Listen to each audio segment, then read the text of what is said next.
بسم اللہ الرحمن الرحیم۔ اللہ تعالیٰ کا ارشاد ہے، اے ایمان والو، نہ تو مردوں کو مردوں پر ہنسنا چاہیے، شاید کہ جن پر ہنسا جاتا ہے وہ ان ہنسنے والوں سے اللہ تعالیٰ کے نزدیک بہتر ہوں، اور نہ عورتوں کو عورتوں پر ہنسنا چاہیے، شاید کہ جن پر ہنسا جاتا ہے وہ ان ہنسنے والی عورتوں سے اللہ تعالیٰ کے نزدیک بہتر ہوں،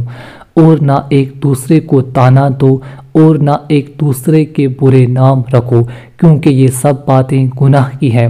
اور ایمان لانے کے بعد مسلمانوں پر گناہ کا نام لکھنا ہی پورا ہے، اور جو ان حرکتوں سے باز نہ آئیں گے تو وہ ظلم کرنے والے اور حقوق العباد کو ضائع کرنے والے ہیں، تو جو سزا ظالموں کو ملے گی وہی ان کو ملے گی۔ ایمان والو، بہت سی بدگمانیوں سے بچا کرو، کیونکہ بعض گمان گناہ ہوتے ہیں اور بعض جائز بھی ہوتے ہیں، جیسا اللہ تعالیٰ کے ساتھ اچھا گمان رکھنا، تو اس لیے تحقیق کر لو، ہر موقع اور ہر معاملے میں بدگمانی نہ کرو،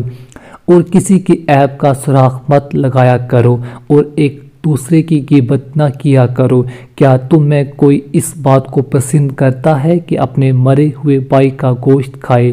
اس کو تو تم برا سمجھتے ہو، اور اللہ تعالیٰ سے ڈرتے رہو اور توبہ کر لو، بے شک اللہ تعالیٰ بڑے معاف کرنے والے اور مہربان ہے۔ اے لوگو، ہم نے تم سب کو ایک مرد اور ایک عورت یعنی آدم و حوا سے پیدا کیا، اس میں تو سب برابر ہے، پھر جس بات میں فرق رکھا وہ یہ ہے کہ تمہاری قومیں اور قبیلے بنائے، یہ صرف اس لیے تاکہ تمہیں آپس میں پہچان ہو، جس میں مختلف مسلطیں ہیں اور مختلف قبائل، اس لیے نہیں کہ ایک دوسرے پر فخر کرو، کیونکہ اللہ تعالیٰ کے نزدیک تم سب میں بڑا عزت والا وہ ہے جو تم میں سب سے زیادہ پرہیزگار ہے۔ اللہ تعالیٰ خوب جاننے اور سب کے حال سے باخبر ہے۔ فائدہ: غیبت کو مرے ہوئے بھائی کا گوشت کھانے کی طرح فرمایا ہے۔ اس کا مطلب یہ ہے کہ جیسے انسان کا گوشت نوچ نوچ کر کھانے سے اس کو تکلیف ہوتی ہے، اسی طرح مسلمان کی غیبت سے اس کو تکلیف ہوتی ہے، لیکن جیسے مرے ہوئے انسان کو تکلیف کا اثر نہیں ہوتا، اسی طرح جس کی غیبت ہوتی ہے اس کو معلوم نہ ہونے تک تکلیف نہیں ہوتی۔